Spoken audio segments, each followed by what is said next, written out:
జై శ్రీరామ్. అందరికీ నమస్కారం. వెల్కమ్ టు న్యూస్ అఖండ. నేను మీ కస్తూరి శ్రీధర్. మిత్రులారా, ఒకప్పుడు ఘర్షణలు అలాగే విభేదాలతో ఉన్నటువంటి పాకిస్తాను అలాగే బంగ్లాదేశ్ సంబంధాల్లో ఇప్పుడు క్రమంగా పెద్ద మార్పు అయితే కనిపిస్తుంది. 1971లో పాకిస్తాన్ నుంచి విడిపోయి బంగ్లాదేశ్ స్వతంత్ర దేశంగా ఏర్పడిన నాటి నుంచి ఈ రెండు దేశాల మధ్యన కూడా సంబంధాలు అనేక ఒడిదుడుకులను అయితే ఎదుర్కొన్నాయి. అయితే ఇటీవల అంటే 2024లో బంగ్లాదేశ్లో జరిగినటువంటి రాజకీయ మార్పుల తర్వాత ఇరు దేశాల మధ్యన కూడా దౌత్యపరమైన అలాగే ఆర్థిక సంబంధాలు మళ్ళీ బలపడుతున్నాయి. అంటే పాకిస్తాన్తో పాటు బంగ్లాదేశ్ కూడా ఒక తీవ్రవాద దేశంగా మారిపోతుందన్నమాట. అంతేకాకుండా విదేశీ మారక ద్రవ్యం కోసం ఇతర దేశాలపైన ఆధారపడబోతోంది. సరే, 1971 విమోచన యుద్ధం తర్వాత తూర్పు పాకిస్తాన్ బంగ్లాదేశ్గా అవతరించినటువంటి విషయం మీకు అందరికి కూడా తెలిసిందే. ఇకపోతే 1974లో లాహోర్లో జరిగినటువంటి ఇస్లామిక్ సమిట్ సందర్భంగా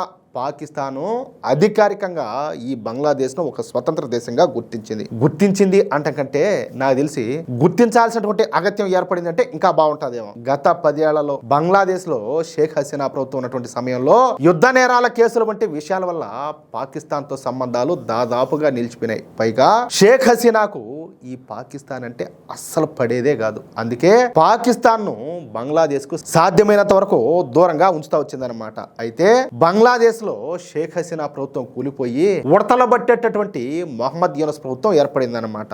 బంగ్లాదేశ్ లో ఈ తాత్కాలిక ప్రభుత్వం ఏర్పడిన తర్వాత బంగ్లాదేశ్ కు అలాగే పాకిస్తాన్ కు మధ్యన ఈ సంబంధాల్లో గణనీయమైనటువంటి మార్పు అయితే వచ్చింది. దాదాపు 13 ఏళ్ల తర్వాత పాకిస్తాన్ విదేశాంగ శాఖ మంత్రి బంగ్లాదేశ్లో పర్యటించాడు. చూడండి ఎట్లున్నదో.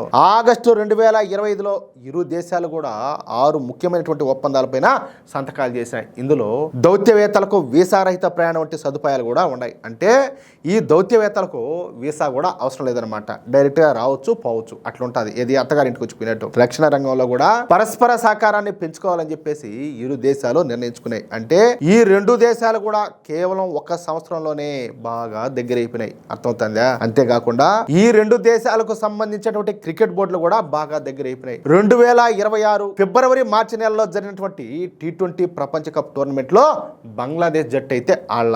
దానికి ప్రధాన కారణం ఏంటంటే భద్రతా సమస్యలు ఉన్నాయని చెప్తూ ఆ జట్టు భారతదేశానికి రావడానికి ఒప్పుకోలేదన్నమాట. బంగ్లాదేశ్ క్రికెట్ బోర్డు తమ జట్టు ఆడాల్సినటువంటి మ్యాచ్లను భారతదేశంలో కాకుండా భారతదేశం నుంచి మరొక ఆతిథ్య దేశం శ్రీలంకకు మార్చాలని చెప్పేసి ఐసీసీని కోరినారు. అయితే భద్రతాపరమైనటువంటి ముప్పు ఏది కూడా లేదని భావించినటువంటి ఐసీసీ ఈ వేదికలను మార్చడానికి ఒప్పుకోలే. అర్థమవుతుందా? భారతదేశంలో పర్యటించడానికి బంగ్లాదేశ్ ప్రభుత్వం తమ జట్టుకు అనుమతి నిరాకరించడంతో వాళ్ళు టోర్నమెంట్ నుంచి వైదొలిగిపోయినారు. బంగ్లాదేశ్ తప్పుకోవడంతో ఈ బంగ్లాదేశ్ స్థానంలో స్కాట్లాండ్ జట్టుకు ఐసీసీ వాళ్ళు అవకాశం కల్పించారనమాట. ఇంకా భంగపడతారు వాళ్ళ రాండమ్మా రండి మీరు లేని టోర్నమెంట్ జరగదని చెప్పేసి దొబ్బినారు పోండి అని చెప్పేసి స్కాట్లాండ్ తీసి వాళ్ళ ప్లేస్ లో కూర్చోబెట్టారనమాట. దీంతో 2026 T20 వరల్డ్ కప్ నుంచి బంగ్లాదేశ్ వైదొలిగినటువంటి నేపథ్యంలో ఆ జట్టుకు మద్దతుగా పాకిస్తాన్ కొన్ని వివాదాస్పద నిర్ణయాలు అలాగే కొన్ని నాటకీయ పరిణామాలకు తెరలేపింది. ఎందుకంటే లపాకి కదా, ఇది అట్ట డ్రామాలు చేస్తుంది. ప్రధానంగా మన భారతదేశంతో జరగాల్సినటువంటి కీలక మ్యాచ్ ను బహిష్కరిస్తామని పాకిస్తాన్ హెచ్చరించడం చెప్పాలంటే క్రీడా ప్రపంచంలో పెద్ద చర్చకే దారితీసింది. బంగ్లాదేశ్ కు మద్దతుగా ఫిబ్రవరి 15న కొలంబోలో భారత్ తో జరగాల్సినటువంటి గ్రూప్ మ్యాచ్ ను ఆడబోమని ఈ పాకిస్తాన్ ప్రభుత్వం మొదట ప్రకటించిందనమాట.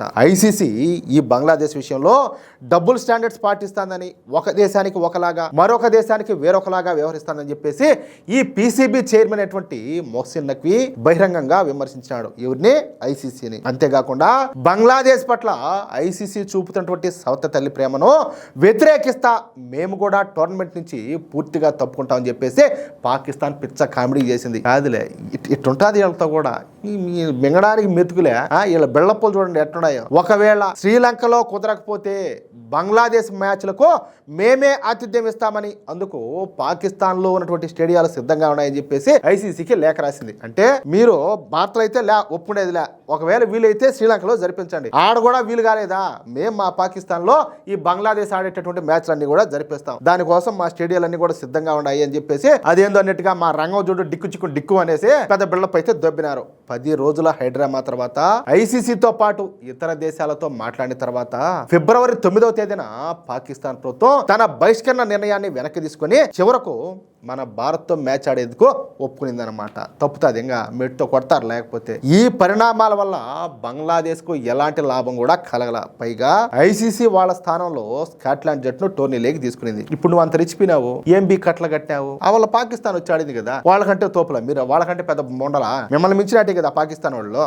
ఏం జరిగింది? మధ్యలో బఫుల్ అయిపోయినారు. ఇక పాకిస్తాన్ సూపర్ లీగ్ విషయానికి వద్దాం. మన ఐపీఎల్ కు పోటీగా పాకిస్తాన్ సూపర్ లీగ్ అయితే ప్రారంభించారు.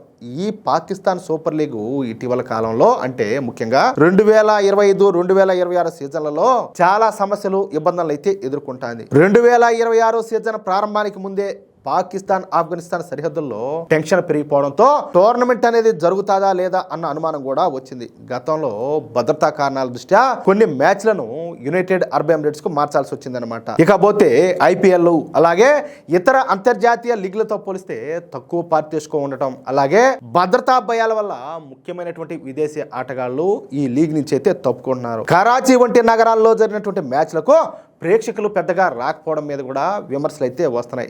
ఇకపోతే ఫ్రాంచైజీల యాజమాన్యంలో గొడవలు, స్టేడియంల నుంచి కెమెరాలు, కేబుల్స్ వంటి పరికరాలు దొంగిలించడం, ఇవన్నీ కలిసి లీగ్ ప్రతిష్టను దెబ్బతీసినాయన్నమాట. కాదంటే పాకిస్తాన్ లో ఇంకా ఆ మాత్రం జరగడంలో ఆశ్చర్యం ఉండదు. కెమెరాలు పోతాయి, కేబుల్లు పోతాయి, వస్తే కుర్చీలు కూడా బెరుకోబోతారు. వాళ్ళతోగా సెలాటం.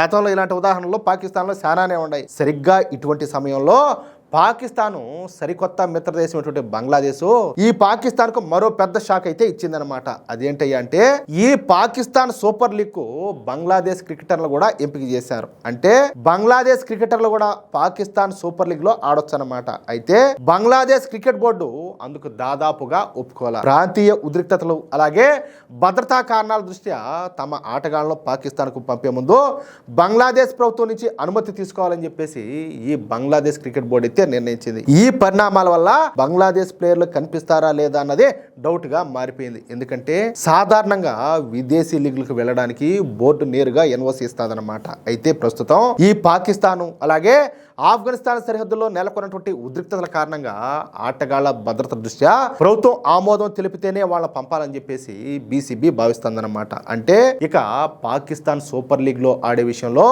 బంగ్లాదేశ్ స్పష్టంగా వెనకడుగేస్తుందని చెప్పేసి చెప్పుకోవచ్చు. ఈ దెబ్బతో పాకిస్తాన్ క్రికెట్ బోర్డు ఫీజులు అయితే ఎగిరిపోయినాయి. ఇక్కడ ఇంకొక విషయం ఏంటంటే ఈ ఆఫ్ఘనిస్తాన్ తాలిబాన్లు ఉన్నారు కదా, వాళ్ళు స్పష్టంగా ఒక స్టేట్మెంట్ అయితే ఇచ్చారు. ఎవరైనా కూడా ఈ పాకిస్తాన్ ప్రీమియర్ లీగ్ లో ఆడేదానికి వస్తే విదేశీ ఆటగాళ్ళు మేము బాధ్యులం కాదు, ఖచ్చితంగా ఎప్పుడైనా ఏ సమయంలోనైనా ఏదైనా జరగవచ్చు, మీకు ఏదైనా ఇబ్బంది జరిగితే మళ్ళీ మమ్మల్ని అడగొద్దని చెప్పేసి దీని అమ్మ నా గురించి వాళ్ళు ఒక అల్టిమేట్ హెచ్చరిక అయితే ఇచ్చారు. ఇంకా అంత ధైర్యం చేసి ఊడిపోతాడు ఆడికి ఉత్సాహ పోసుకున్నారు ఇప్పుడు అంటే ఆ దేశంలో పోయి ఎవరైనా ఆడాలంటే, అంతేనా కాదా? ఆ మాత్రం ఉంటది. సరే, బంగ్లాదేశ్ ఆటగాళ్లు లేకపోవడం ఈ పిఎస్ఎల్ జట్లపైన ముఖ్యంగా పెషావర్ జల్మీ అలాగే లాహోర్ కలందర్స్ వంటి జట్లపైన గట్టి ప్రభావమే చూపుతుందన్నమాట.